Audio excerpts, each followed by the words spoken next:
Miq të nderuar, mirëmbrëma dhe mirë se keni ardhur në këtë emision, pikërisht këtu në studion e televizionit Apollon, pikërisht në emisionin e përjavshëm Qyteti im, shtëpia ime. Duke patur parasysh bumin e zhvillimit dhe të progreseve të vitit të kaluar, si dhe një sër mangësish që ne kemi vretur, kemi sonde të ftuar kryetarin e bashkisë, zotin Baftiar Zeqaj. Mirëmbrëma dhe mirë se keni ardhur. E bëra një parantezë për të thënë që ka dhe një sër problemesh, por unë do doja ta nisja nga ajo çfarë u synua dhe çfarë u realizua në vitin 2008, për të qenë dhe më transparent me komunitetin që na ndjek dhe na don. Patjetër që viti 2008 ka qenë vit ku ne jemi përqendruar kryesisht në infrastrukturë dhe besoj që bashkë me vitin 2009 mbyllen shumë probleme që ka pasur qyteti përpara 5 vjetësh. Viti 2008 ka qenë viti kur Fieri qyteti ynë është evidentuar si një qendër shumë e rëndësishme kulturore, mbasi janë zhvilluar më shumë se 100 aktivitete, një aktivitet në 3 ditë. Po ky vit ka qenë edhe një ndërhyrje të fuqishme që ne kemi bërë në infrastrukturë, siç është rruga Skënderbeu, siç është bulevardi që ka filluar ose hyrja nga Tirana, rotonda tek Kombi, mbyllja e një pjesë shumë të madhe të unazës së qytetit, pra nuk flitet për një infrastrukturë të thjeshtë, domethënë, por flitet për ndryshime shumë të rëndësishme cilësore që kanë ndodhur në qytetin tonë gjatë vitit 2008. Ka qenë viti ku ne realizojmë me shumë sukses strategjinë e zhvillimit të qytetit dhe plan rregullës. Ka qenë viti i artimit të më shumë se 30 projekteve dhe të ekzekutimit të tyre.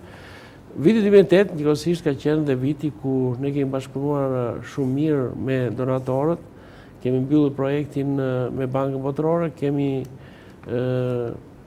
mbyllur fazën e parë të sistemit të adresave, kemi mbyllur po gjatë vitit 2008 projekt marrëveshjen me qeverinë holandeze që do të nënshkruhet këto ditë për vitin 2009. Ju e thatë në fillim që nuk është se ka qenë vit shumë i lumtur dhe ne jemi shumë të kënaqur, shpreh që përdoren shumë rëndom nga politikanët apo nga drejtues të ndryshëm institucionesh. Ne e konsiderojmë të suksesshëm 2008-ën sepse kemi tejkaluar shumë objektiva, por problematika që lë mbrapa vitit 2008, që e gjejmë në vitin 2009, që do ta gjejmë edhe në të ardhmen për qytetin tonë, është një problematik patjetër e madhe që na ngarkon me përgjegjësi aq shumë sa të harrojmë lumturinë ose gëzimin për realizime dhe më shumë të vështrojmë për problematikën që ka qyteti ynë Fieri. Pa kaluar tek probleme, do doja të ndaleshim pak, meqense e bët një rezume të përgjithshme të asaj çka është zhvilluar dhe ka ndodhur në qytet dhe një pjesë të atyre investimeve që janë bërë, do doja të ndaleshim pak tek buxheti, i cili është miratuar për vitin 2009. Si ka startuar ky buxhet, ka patur probleme në miratimin e tij dhe si e keni parë juve si kryetar bashkie? Më lejoni të theksoj që miratimi ose jo i buxhetit i përket një mentaliteti të vjetër. Shohim, dëgjojmë që shumë këshilla komunash dhe bashkish ngërdheshen pikërisht te buxheti dhe shpeshherë bëjnë aktorin, flas për këshilltarët, shpeshherë luajnë rolin që nuk i takon dhe duke sjellë gjithmonë dëme në qytetet apo komunat e tyre. Pra, për mendimin tim, duhet të jepet fund njëherë për gjithmonë kësaj gangrene të politikës shqiptare dhe sidomos të politikës, ose do thoshim të politikës lokale. Por po të vim në Fier, ne kemi kaluar gjatë vitit 2008 buxhetin, patjetër që edhe në Fier pati tentativa të bllokojë ose të mos miratojë, sidomos nga Partia Demokratike dhe nga LSI-a, gjithsesi ka kaluar normalisht dhe ne sot, ndryshe nga disa qytete tjera të Shqipërisë, punojmë me buxhetin e ri, pra me buxhetin e vitit 2009 për Bashkinë e Fierit. 2 fjalë për buxhetin e Bashkisë Fierit, është një buxhet eksperience, është një buxhet ku ndërhyrjet në qytet kanë 2 plane. Një plan është ose investimet kapitale që merren nga strategjia e zhvillimit, ndërsa një plan tjetër ose një pjesë tjetër e investimeve përcaktohet nga lëvizja që bën Bashkia e Fierit në komunitet ose nga buxhetimi me pjesëmarrje. Pra, Bashkia e Fierit sot ka një eksperiencë shumë të mirë në hartimin e buxhetit dhe jo vetëm që ai të jetë serioz, të jetë transparent, por mbi të gjitha të përfaqësoj zërin e komunitetit.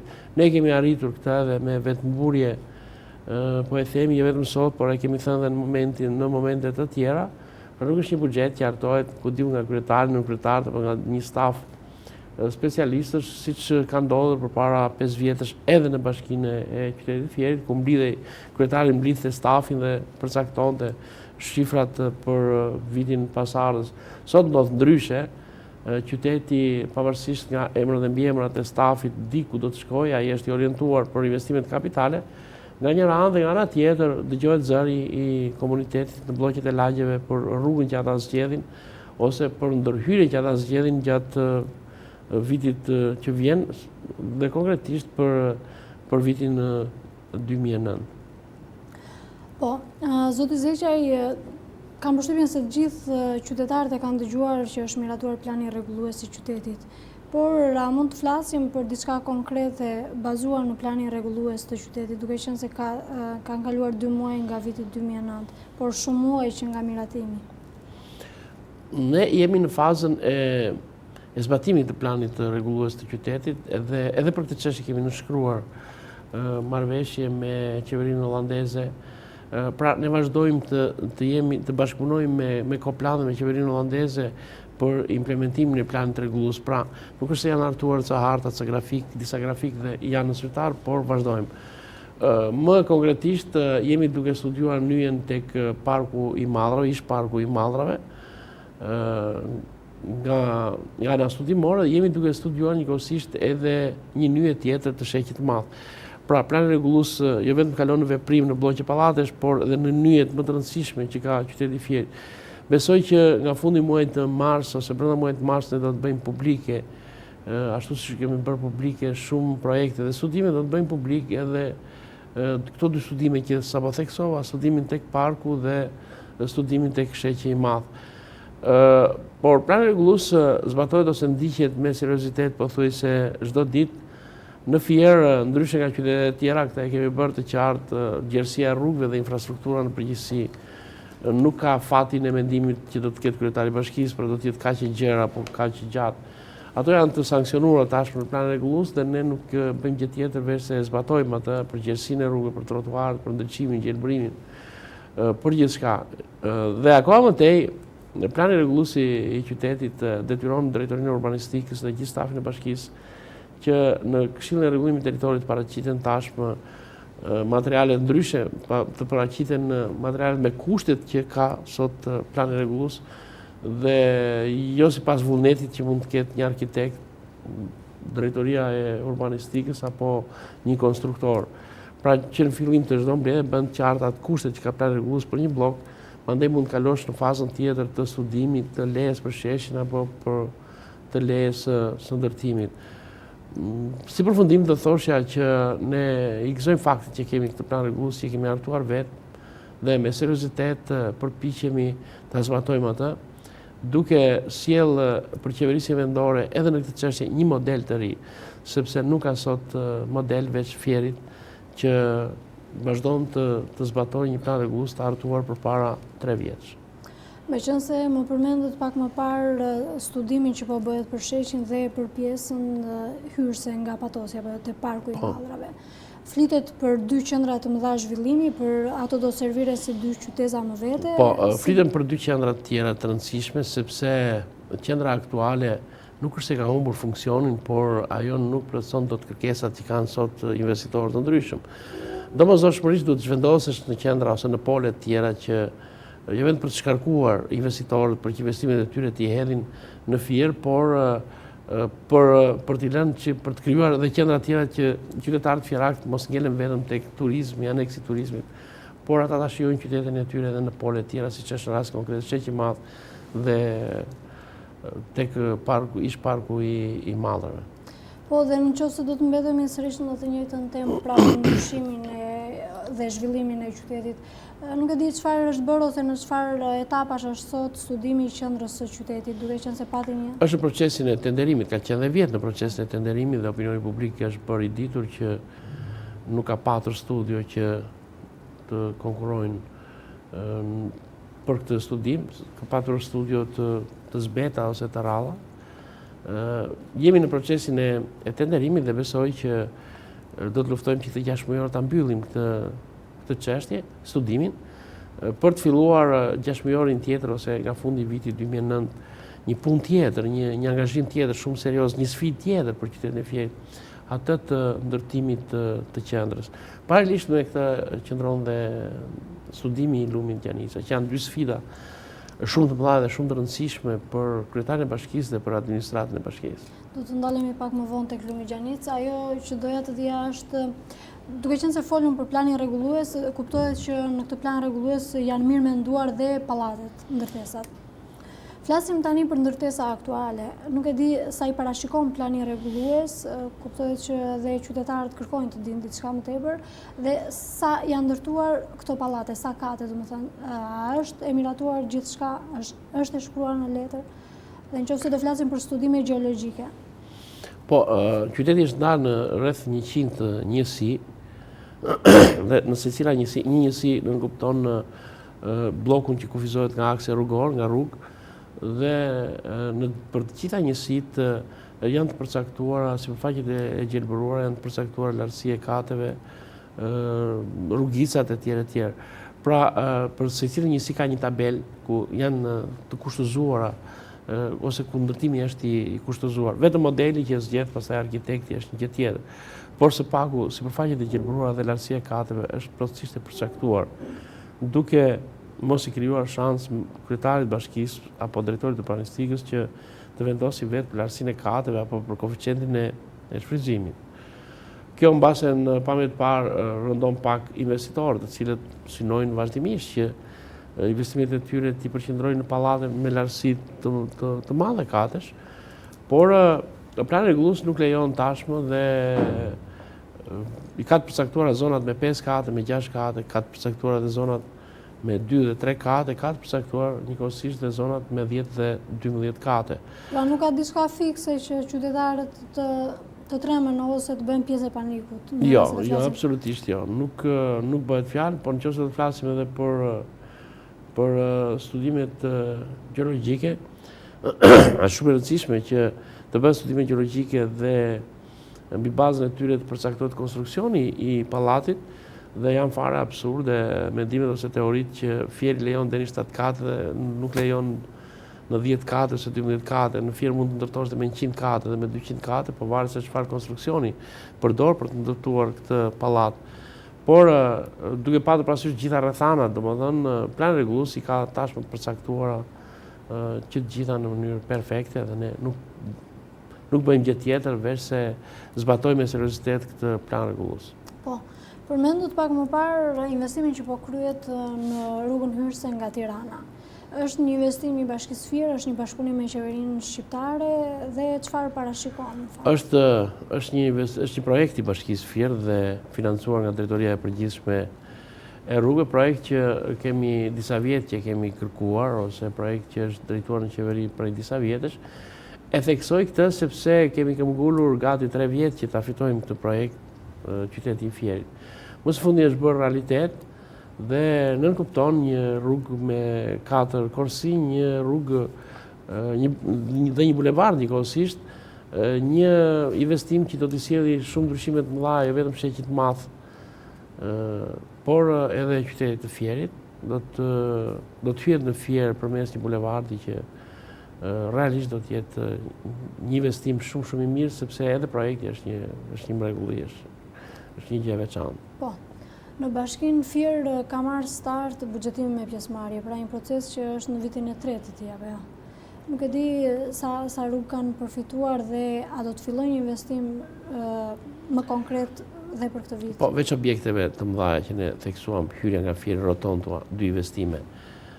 Veç studimeve që sapo theksuam, studimin e lumit Gjanica dhe studimin e qendrës së qytetit të Fierit. Shpresojmë që investim tjetër madhor të jetë Pallati i Sportit, pra ne do të fillojmë si vjet ndërtimin e Pallatit të Sportit, munguar Fierit prej disa 10 vjetësh, ndërsa si investime që të dorës së dytë do të jenë ndërhyrjet në blloqet e pallateve, do të jenë rreth 20 ndërhyrje ose 20 investime të kësaj kategorie, kryesisht përmirësime rrugësh dhe gjelbërime. Kjo punë ka filluar në lagjen 1 Maj me një rrugë që po bëjmë me ndërmarrjen komunale, do të pasohet pastaj me shumë ndërhyrje të tjera dhe zgjidhje të tjera të rëndësishme për qytetin e Fierit. Pra investimet kapitale dhe ndërhyrjet e tjera, investimet e tjera të nivelit më të ulët, që sapo theksova, do sjellin realisht ndryshime të rëndësishme. Do të shtojmë këtu për vitin 2019 dhe bulevardin Jakov Zoza. Ne jemi përpjekur që të shtrojmë rrugë dhe trotuare, por lënë shumë për dëshiruar fasadat dhe jo vetëm për ne, por sidomos për ata që vinë nga jashtë e shohin qytetin shumë shkret. Jo vetëm për ne se ne adoptojmë, ambientohemi, e shikojmë qytetin shumë shkret. Kjo histori do të marrë fund në Fier dhe rruga Jakov Zoza do të jetë një bulevard, jo thjesht me asfalt, trotuar, ndriçim apo gjelbërim, por dhe me fasada të ndryshuara dhe të zbukuruara. E kemi thënë që veç rrugës Jakov Zoza me Bankën Botërore, po brenda këtij viti, do të vazhdojmë dhe me rrugë të tjera, që është Ramis Aranitas, ose rruga e Vlorës, Brigada 11, ose rruga e Semanit, rruga Jani Bakalli, ose të ndryshe rruga për në Berat. Të gjitha këto akse do të jenë tashmë që prezantojnë qytetin, do të jenë me fasada të ndryshme, me fasada të rikonstruktuara dhe pse jo do të mos duken si qytete perëndimore. Në fakt, të mbetemi tek fasadat sepse më pëlqeu si ide dhe qytetarët e kanë ngritur si shqetësim, le të themi, jo për atë që ju e thatë pak më parë që ne na është mësuar syri ta shikojmë dhe ashtu, po jemi ambientuar, por fakti që fasadat janë rënuar në një pjesë të madhe të tyre dhe vetë qytetarët bëhen pre ose viktima, do të ketë një afat kohor nëse do flasim për këtë lloj investimi? Ky investim pritet të fillojë me ditë, në mbledhjen e radhës së Këshillit të Bashkisë që do të jetë dita e martë, ne do të financojmë shumën e akt marrëveshjes që kemi rënë me Bankën Botërore dhe mbas kësaj është tenderimi dhe fillimi i punës. Por më lejoni të theksoj që nuk flitet vetëm për $800.000 që do të investohen si fillim, por do të pasohet brenda këtij viti 2 fishi investim. Pra kushti është nëse ne fillojmë punën, realizojmë investimin e parë, 2 fishin do të jetë viti i dytë dhe prapë 2 fishi i këtij viti do të jetë viti i 3 dhe i 4. Pra është një marrëveshje për 3-4 vjet që ne do të kemi në Bankën Botërore vetëm për fasadat dhe pra për një performancë tjetër të qytetit, kështu quhet projekti. Dhe besoj që prapë Fieri do të jetë qyteti i parë që do të ketë ndryshime kaq shumë të mëdha të rëndësishme. Mirë, atëherë për të kaluar edhe pak vëmendje që të mos e bëjmë monotonike bisedën, kanë ardhur disa herë kontrolle të ndryshme nga auditi i prefekturës, nga qeveria. Si keni parë këto? Nuk e di nëse ka patur artikulime të tilla si kontrolle politike ose me synime. Ne kemi thënë jo me ndonjë forcë të madhe, se s'kemi të drejtë të gjykojmë që Fieri është qyteti që kontrollohet pak më shumë, domethënë. Por punë madhe fort, qofse punon drejt, punon mirë, patjetër. Kjo besoj se ju jeni mësuar dhe ju mungon tani. Ne kur mungon kontrolli shqetësohemi. E kërkoni vetë. Por kemi parë që nuk ka pasur tendenca, janë bërë kontrolle të drejta, janë bërë kontrolle që janë zhvlerësuar puna, janë theksuar dhe mangësitë. Kështu po ndodh dhe me kontrollin aktual, i cili ka vlerësuar punën dhe njëkohësisht ka bërë vërejtje dhe metode të ashpra për mangësitë që ne kemi në punë. Nuk kemi pse të paragjykojmë. Besoj që do ta bëjmë të ditur Këshillit të Bashkisë si gjithmonë, domethënë kush janë mangësitë e punës sonë dhe për të reflektuar për ato mangësi që janë konstatuar. Është shumë e rëndësishme për mua si drejtues institucioni që shkel ligjore mos të jenë ato që krijojnë shanse për të përfituar kryetari apo për të përfituar stafi apo abuzime financiare. Dhe akoma më e rëndësishme është që të mos vidhet dhe sidomos në drejtim të investimeve të këtij qyteti. Nëse do të flasim për të ardhurat vendore, sepse di që Bashkia Fier ka një përqindje goxha të madhe apo jo, të cilat i investon pikërisht në qytet. Keni patur probleme me të mbledhurat e këtyre të ardhurat, pra me vjeljen e tyre? Për vitin 2008 kemi patur dhe u krijua një diferencë buxheti goxha e konsiderueshme, u trajtua dhe në Këshillin e Bashkisë, pavarësisht se u trajtua politikisht. Pra ka ra shumë ndjeshëm të ardhurat që ne krijonim nga ndërtimi. Besoj që ka rënë kjo ardhur dhe për qytetet tjera të Shqipërisë dhe disa zëra të tjerë. Besoj që me shumën që kemi parashikuar rreth 732 milion buxheti për këtë vit, që është më i madh se buxheti i vitit 2008, por duke pretenduar që me 510 milion të ardhurat që do të grumbullohen vetëm nga bashkia, me 180 milion, diçka e tillë është grandi i qeverisë. Pra këto janë 3-4 shifrat më të rëndësishme për buxhetin e vitit 2009. Besoj që do t'i realizojmë edhe sepse do të krijojmë fronte tjera për ndërtimin, siç tham, tek parku i Mallrave ose qendra e qytetit, tek sheqi i madh. Pra ndërtimi do të ketë fusha investitorët që merren me ndërtimin do të kenë fusha tjera që do të krijojnë mundësi për ta dhe mundësi për buxhetin e bashkisë. Po. Duhet të ndalemi pak tek ujësjellsi, duke qenë se ka qenë një debat në vitin që shkoi, jo pak i madh, por jo pak i vogël në fakt, u përfshi dhe u përfol dhe aq sa u trajtua politikisht. Po. Nuk e di cilat janë sot marrëdhëniet tuaja me ujësjellsin, duke qenë se një pjesë e mirë e qytetarëve kërkojnë zgjidhjen pranë Bashkisë Fierit. Me sa duket, edhe në opinion, marrëdhëniet e bashkisë me të ujësjellsit përpara më shumë se 6 muajsh bëjnë kuptuar si marrëdhënie agresive, por qëndrimi im ka qenë i tillë dhe më lejoni ta theksoj edhe një herë.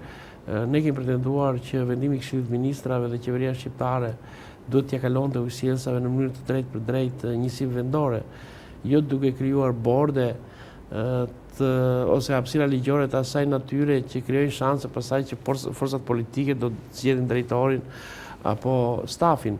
Kjo është njëra ana tjetër është që varësia që do të kishte ujësjellsi nga bashkia do të ishte e njëjtë siç është sot ndërmarrja e pastrimit, gjelbërimit, ndërmarrja komunale, me qëllim që të ishte një buxhet i përbashkët dhe nëse ujësjellsi do të kishte probleme për mjete ose probleme për ndërhyrje në kanalizimin e Zeza apo në ujësjellës, patjetër që Këshilli i Bashkisë të vendoste një pjesë të buxhetit. Kjo marrëdhënie nuk është sot, pra ajo është një ndërmarrje më vete dhe me një bord të miratuar nga Këshilli i Bashkisë, por nuk flitet për një buxhet të përbashkët ose nuk flitet fare për marrëdhënie për kështu varësi financiare.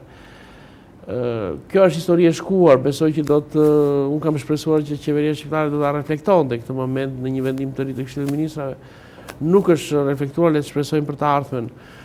Tjetër gjë është pastaj marrëdhëniet që mund të kemi me drejtuesit e ujësjellsit, bashkia, ashtu sikur se me të gjitha institucionet e tjera, domethënë siç është institucioni i prefektit, kryetari i qarkut, drejtoritë rajonale që ne kemi marrëdhënie shumë korrekte, po kështu edhe me ujësjellsin kemi marrëdhënie shumë korrekte.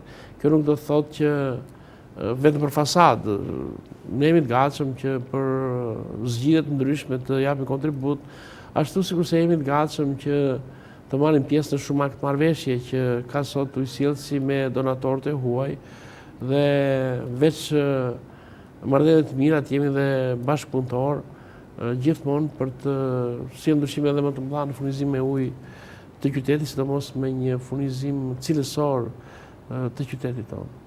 Po. Dhe se ka ardhur koha që të flasim pak dhe për tregjet informale, tregun industrial, të cilat janë përfolur disa herë në qytet, ka patur vajtje ardhje, le të themi, disa herë, dhe së fundi nuk është sistemuar ajo pjesë problematike e qytetit. Nuk e di nëse do të ketë një afat kohor, unë nuk doja që të thjesht të hapja një debat publik, por doja që të diskutonim a do të ketë një afat, sepse u caktua data 9 shkurt si afati përfundimtar i largimit të tyre, dhe cilat janë kushtet që ofroni ju për këta tregtar. Bo.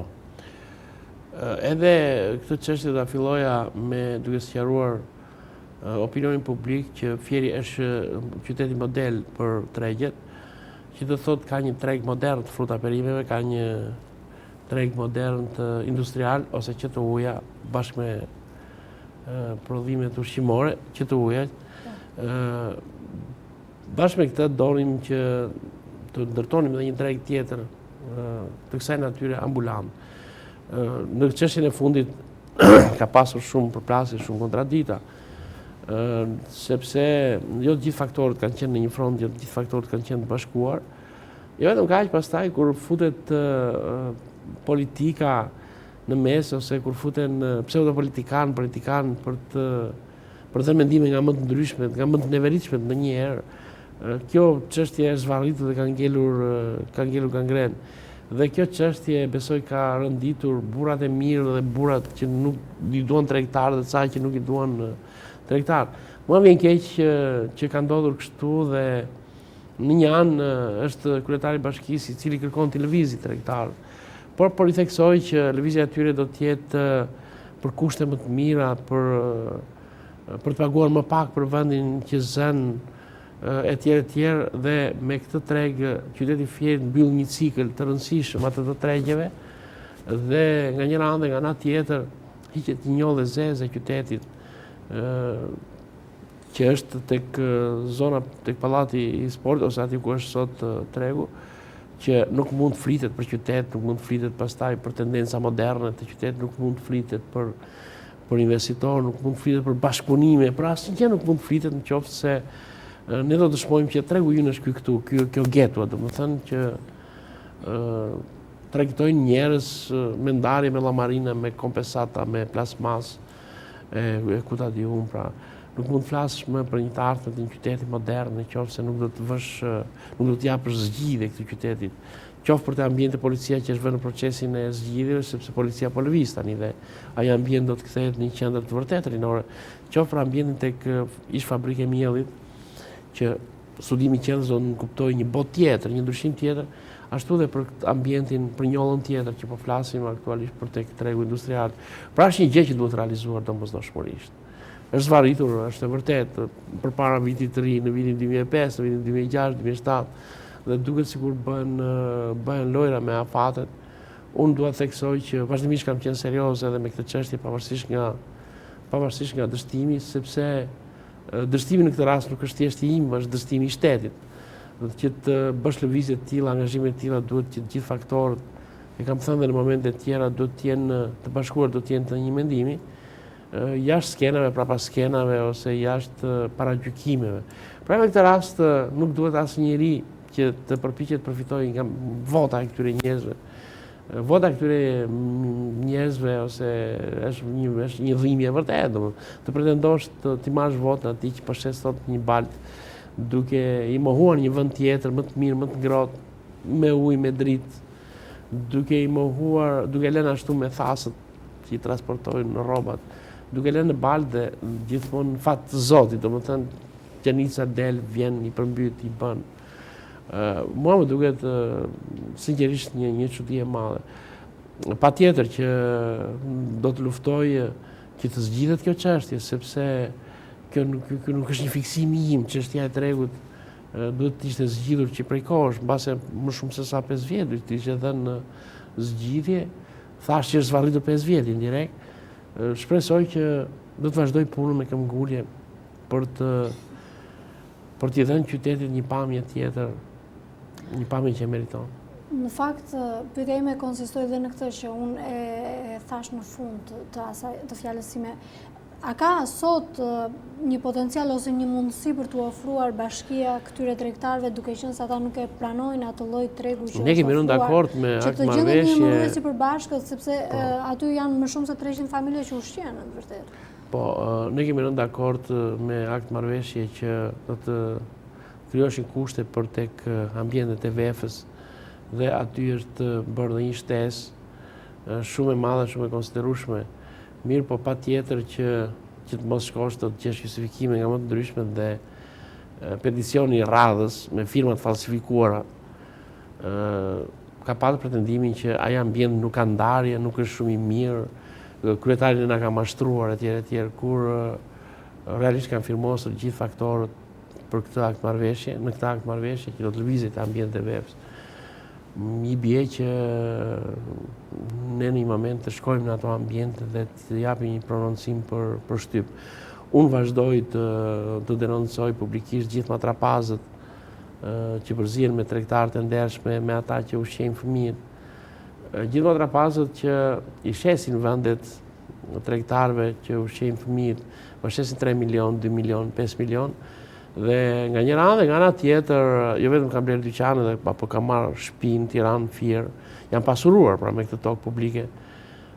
Jo vetëm kaq, por sjellim pastaj edhe përshtjellime duke vazhduar të ruajnë privilegjet e tyre. Do ta bëj fakt premtimin që një dosje të detajuar me firmat e falsifikuara për ta çuar në prokurori së paku për t'i thënë ndalë një pjesë që manipulojnë me këtë stres shumë të varfër, duke i lënë që të vuajnë përmes baltës, duke i manipuluar nga manipulimet nga më të ndryshme dhe më të fëlliqura. Erën e fundit, jo vetëm që u ra dakord për këtë ambient dhe nuk ka qenë një kokëforsia ime, siç mund ta interpretojnë kryesia e kësaj shoqatës që do të jetë brenda, edhe kjo brenda në këto manipulime ose brenda në këtë vorbull vjedhjesh, çuditem që kjo histori ka vazhduar kaq gjatë. Në fakt, zoti kryetar, jam e bindur që sot janë instaluar përpara ekranit edhe shumë tregtarë të cilët kanë tregtuar tek ura. Nuk e di nëse për këta tregtarë do të ketë një klauzol tjetër. Si mendoni, po a bëj unë pyetjen? Do të rinte ura? Jo, atë ndrojmë postet domethënë. Sepse që ikin nga ura, do të thotë me mandatin që kam, do të justifikoj thirrjen e 100.000 banorëve që duan urën, duan rrugën, duan trotuare, që ne sapo theksuam, a duan të lira ato. Nuk i flet dot dikujt që shet trotuar se thot ku do të shkoj. Atëherë ku do të shkosh të shkruar ambienti? Prona publike, nëse do të flasim për prona publike. Po prona publike. Po prona publike që në shërbim, se mund të ketë pronë publike, ku diun në periferit të qytetit është një tokë atje që është kotëm. Po kjo është pronë publike, është në funksion, domethënë është për investimin për urën, për rrugën. Gjëra ana tjetër është që si mund ta shohim qytetin tani që dikush shet në trotuar, kujt do qefi. Dhe ajo që është më e rëndësishme, kështu nuk zbatojmë asnjë ligj të biznesit. Kështu çfarë bëjmë tani? Ti shite ura dhe sa do qefi ty, rri ku do qefi ty.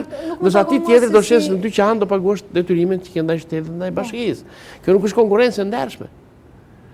Dhe këtë që zbatojnë këto rregulla loje ka dorë kryetari i bashkisë bashkë me stafin e vet, apo jo? Pra ka marrë këtë mandat për zbatuar 5 rregulla loje. Por ndryshe pastaj rrin edhe kryetari dhe shit ku duash. Shit te bashkia, te dritari kryetari i bashkisë apo te dritarja e. Nuk mua si gazetare, do të them që të zgjidh këtë problem, por që ta ngres si problem. Dhe unë po ju them që ligji është njësoj për të gjithë. Kjo ishte ideja ime, do të them këtu konsistonte pyetja ime. Ligji është njësoj për të gjithë. Absolutisht nuk është njëri kundër që ata të ushqehen, por ndoshta sepse unë sot për shembull përpara prefekturës kam parë një mori tregtarësh, të cilët nuk janë ndalur normalisht. Ç'a duan? Që kërkojnë një vend tregtimi. Të vend, pra kanë vendin tregtim të vefa, pra ata kanë nënshkruar. Pra ata që s'kanë kanë vendin gati, të hapur. Dhe nëse duan kushte të tjera, investitorësh i gatshëm, ti bëjnë ndarje, ti bëjnë me qepen. Të shkojmë pra. Por kushte të tilla, kur tikin ata do ikim ne, pse po ikin ata turës, ta nuk, janë lojra shumë absurde domethënë. Jo, mbase duhen të papranueshme. Të papranueshme fare, më lërte ura edhe sa kohë, duke menduar që ata s'do ikin edhe për një vit, 2 vjet, se kështu mendojnë. Më le edhe ca kohë, domethënë, po i them do ikin këto ditë. Mirë edhe një ditë të rrimë atje te ura, po ky është absurditet. Që ne të vazhdojmë të tregtojmë te ura, të vazhdojmë të tregtojmë në trotuare. Së paku ura, trotuaret të lëshohen në mënyrë emergjente, urgjente. Unë bashkë me këtë duhet të theksoj edhe përgjegjësinë që ka bashkia që ka lëshuar kaq shumë terren tregtarëve. Jo armiqve, jo të poshtërve, po këtyre njerëzve që nuk zbatojnë këto ligje, këto rregulla që ka sot biznesi. Mirë, atëherë kalojmë në faqe tjetër se shikoj që edhe kryetari unë nxe pak. Kalëm tek Lumi Gjanis, duke qenë se jemi tek tregu. Unë kërkoj mbështetjen e gjithë opinionit publik lidhur me këtë çështje. Më lejoni të theksoj që ne kemi pasur një dështim tjetër të parkimit me pagesë. Ka qenë një projekt shumë i mirë, shumë modern, që ta bën Hungarisë në Fier, që nuk e ka Athina. Por kur përplasesh pastaj me mentalitetet dhe shef që nuk të mbështesin, patjetër që dëshpërohet. Kështu dështoi për shembull projekti i parkimit me pagesë, një investim më shumë se 25 milion lekë të reja në qytetin e Fier. Mua më dhimbse. Ashtu, po kështu nuk dua që ne të dështojmë projektet e mëdha që janë shumë të rëndësishme. Jo vetëm për jetën e qytetarëve, por sidomos për imazhin e qytetit. Nëse ne shesim shumë amulli, domethënë ne s'kemi as imazh, pse ne nuk na beson askush që do bëjmë qytetin tonë modern. Do futemi në Europë. Nuk beson kush. Shpresojmë që të zgjidhë 6 mujori 2-2009, këtë nëse do flasim për 3 gjatë. Ne do vazhdojmë punë. Mirë, ndalemi pak tek Lumi Gjanis. Po. Është për të disa të njerë ka dështuar tenderi apo jo për studimin e tij. Kuptohet që është kthyer në një maks i pasgjidhur, e kam quajtur unë dikur, për qytetarët fierak. Po. A do të ketë hapa konkret për vitin 2009, duke qenë se përpara disa ditësh në një intervistë po për televizion Apollon keni dhënë një shpresë ose një dritë jeshile? Po, për studimin kemi theksuar dhe ja vlen të theksojmë që ka qenë proces i hapur gjatë vitit 2008, nuk e ka marrë përsipër asnjë studimin e Lumit Gjanica. Me sa duket kushtet që ne kishim vendosur, numri profileve, ku diun nxjerrje një preventivi përfundimtar për investimin që do të kishte Lumi Gjanica dhe shumë kushtet tjera ishin shumë të rënda për një studio projektuese, ku drejt edhe shumën si kishte akorduar bashkia për këtë projekt. Shpresojmë si vjetë sepse kemi kontaktuar me shumë studio të cilat janë të gatshme. Pra kjo është shpresa për të marrë përsipër studimin e Lumit Gjanica. Jo vetëm kaq, por ne po luftojmë paralelisht edhe për të siguruar investimin, parat për investimin e Lumit Gjanica që nënkupton pastrimin dhe sistemimin e shpateve, nënkupton pastrimin nga mbetet hidrokarbure, nënkupton njëkohësisht edhe gjelbrimin dhe shmangjen e përmbytjeve që do të bënte Lumi Gjanica në të ardhmen. Pra gjithë këto elementë besoj do të zgjidhen në studimin dhe do të vazhdojmë të kërkojmë financime. Ne jemi shumë optimistë sepse financime për mjedisin ose financime të kësaj natyre bota ka më të lehtë se sa financime të natyrave të ndryshme. Pra mund të fitosh me njëherë të drejtën për të pastruar Lumin Gjanica nga mbetet e hidrokarbura se sa të shtrosh një rrugë në qytet. Pra, për mjedisin financohet më lehtë dhe mendohet më shumë nga komuniteti ndërkombëtar. Unë doja të theksoja që ne kemi folur shumë pak kundër kompanive Armë dhe Alpetrol, kemi folur shumë pak kundër qeverisë, pavarësisht nga ngjyrat politike apo ministrave që vetëm kanë heshtur dhe po të testosh opinionin publik. Çështja e Gjanica duket sikur i takon bashkisë apo kryetarit bashkisë. Kjo është një çështje që përgjithësi do të mbajnë radhë parë këto dy kompani që endosin Lumin Gjanica, sepse mirë do ta kishim edhe të pasistemuar Lumin Gjanica, po do ta kishim me serë dhe të pistë. Dhe jo vetëm kaq, por na takon do ta bëjmë shumë shpejt. Na takon ne që të vazhdojmë një fushat sensibilizuese për gjithë opinionin, i cili duhet të rondisë Armën dhe Alpetrolin dhe qeverinë shqiptare për këtë krim shumë të rënd mjedisor që po i bëjnë qytetit Fierit. Po kjo është fare pak kundrejt dëmit shumë të madh që po i bëjnë Bregdetit të Fierit dhe gjithë Bregdetit shqiptar. Ritheksojmë edhe një herë që pothuajse çdo ditë në këtë Bregdet derdhen për nga sasia rreth 2 autobote me mbetje hidrokarbure. Është një katastrofë e vërtetë. Prandaj dhe në këtë përleshje, pra në këtë sfidë shumë të madhe, duhet bashkohen edhe këta që janë shkaktar të ndodhjes së Lumit Gjanica, që sapo i theksova dhe edhe mediat duhet përqendrohen më shumë tek shkaktarët, patjetër duke mos lënë qetë edhe bashkinë dhe kryetarin e bashkisë për t'i dhënë zgjidhje sa më të shpejt dhe që gjanica e sistemuar dhe pastruar tjetë një zgjidhje dhe një realitet i afërt. Shpresoj që ta kenë dëgjuar gazetarët nesër media. E kam bërë dhe në media tjera këtë thirrje. Është mirë që dhe ne të kritikojmë gazetarët, vetëm gazetarët drejtuesit, sepse edhe gazetarët nuk e kanë bërë këtë punë si duhet, të kontribut qytetar, të kontribut me qenë se kanë në dorë një mikrofon në ekranin, kanë shumë gjëra në dorë për të sensibilizuar, ose ata kanë më shumë në dorë se sa një kryetar bashkie, të cilët mund t'i mbyllet e drejta për të folur për këtë çështje. Besoj se do bjem dakord që shumë pak shkrimi ka patur kundër këtyre dy kompanive, që ne nuk i kemi natë, por këta bëjnë dëm, i kanë sjellë këtë tronditje, shumë pak lajme kundër këtyre dy institucioneve apo kundër qeverisë apo ministrit për këtë heshtje gati 20 vjeçare. Të siguroj që do ta nisim qysh me studimin e projektit për lumin Gjanic. Mirë, atëherë, ka qenë një problem i diskutuar disa herë dhe përsa i përket institucioneve arsimore. Jo problem kompetencash do ta quaja unë, por një problem investimesh. Nuk e di si keni reguluar ose menaxhuar ju të paktën shkollat e qytetit që kanë patur probleme, sidomos me sistemin e ngrohjes, edhe pse po e lëm pas dimrin. Po, kjo është e vërtet, por unë nuk mund të lë pa theksuar që Fieri nuk ishte të plotësuar ende normën 35 nxënës për klasë për shkollat 8 vjeçare, pra kanë qenë shumë të mbigarkuar. Pra, 2 vitet e fundit kemi ndërtuar një shkollë tjetër për qytetin, që ka qenë më domosdoshme se sa ngrohja. Njëkohësisht për rreth 4-5 vjet kemi bërë rekonstruksionin e pothuajse të gjitha shkollave, duke ndërhyrë në shumë elementë që kanë qenë gangren.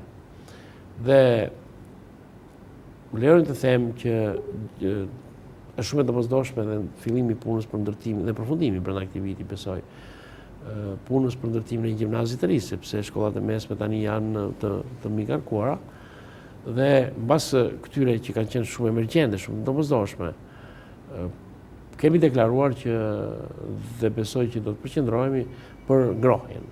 Edhe kjo është një fatkeqësi, shkollat ftohta pa ngrohur.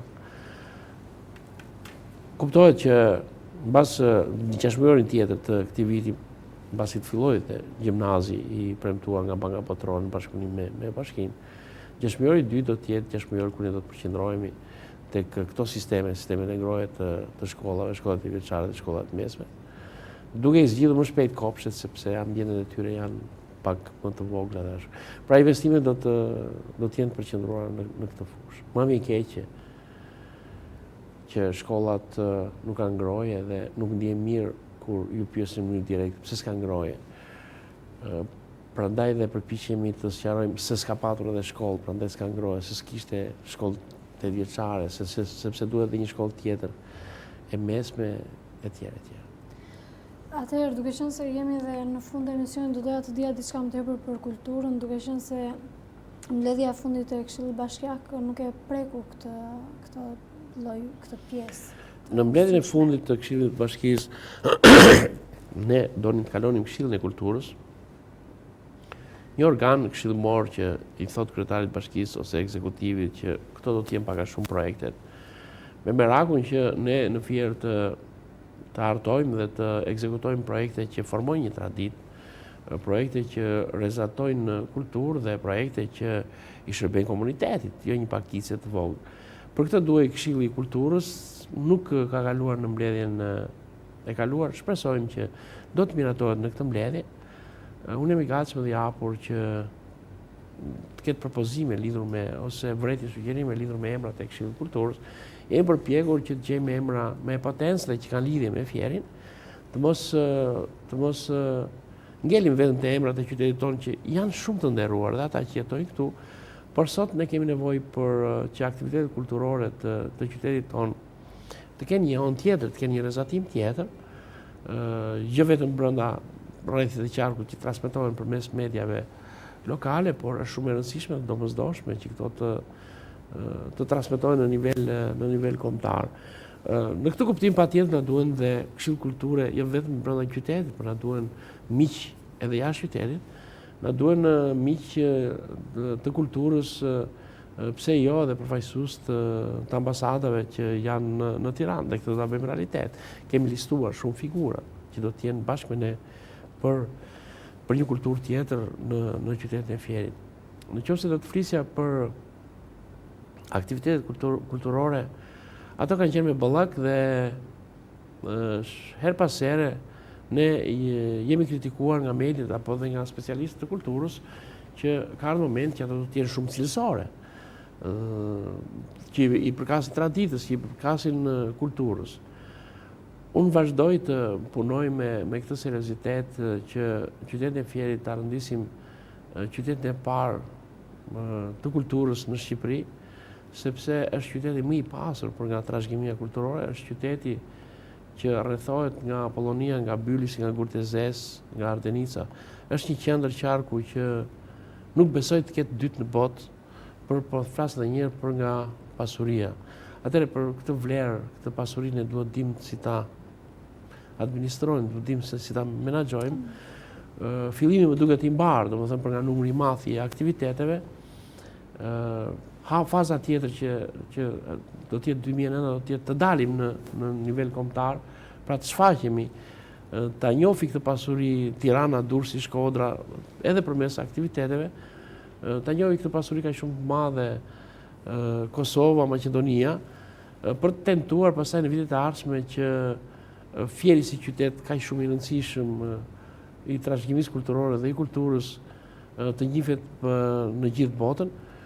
Ka bota jo vetëm turist, po shumë studiues që i intereson të njohë Fierin bashkë me pasuritë që ai ka, që sapo theksova qytetet e lashta, pse jo më të lashta se Roma, që është Apollonia, që është Bylisi, apo dhe qytetet e tjera që rrethojnë Fierin. Unë shpresoj shumë që ne do ta realizojmë këtë, sepse fillimin e kemi të mbarë.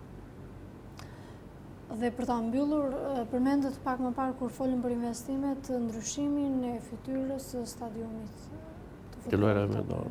Po, të lojrave me dorë. Ne për futbollin e mbyllim projektin, do të mbyllim tani këto ditë projektin për Akademinë e Sportit. Pra mbyllen 2 anekset, mbyllet fusha, është mbyllur fusha, mbyllen 2 anekset, mbyllet dhe akademia. Pra mbyllim projektin më të rëndësishëm për futbollin, që nuk e ka qytet tjetër në Shqipëri. Pra është vërtet një investim modern, është me pamje perëndimore. Deklaruam njëkohësisht dhe do ta bëjmë realitet që të fillojë puna për rikonstruksionin e pallatit sportit, mbasi na vjen keq dhe kur je kryetar bashkët vjen dhe turp që vajzat e qytetit të basketbollit bëjnë ndeshje në Vlorë dhe po u mërzit Vlora, do ngrem trastat dhe do të shkojmë pastaj në Ballës apo në një qytet tjetër të Shqipërisë. Si vjet do ta fillojmë këtë punë me qëllim që edhe shumë sportsi të ketë ambientet e tij. Kemi punuar mirë me ciklizmin, i kemi siguruar atyre ambiente, kemi punuar mirë me shahun, edhe shahut i kemi siguruar ambiente. Por sportistët ose lojtarët e këtyre ekipeve janë pak kundrejt ekipeve të basketbollit të rinj apo të rritur, femra apo meshkuj, etj. Që kërkojnë numër më të madh sportistëve, kërkojnë ambiente shumë edhe më të mëdha. Mirë, atëherë le të shpresoj që një pjesë të problemeve të komunitetit i kemi sqaruar në këtë mbrëmje. Kuptohet që problemet nuk sqarohen vetëm në një minutazh kaq të shkurtër.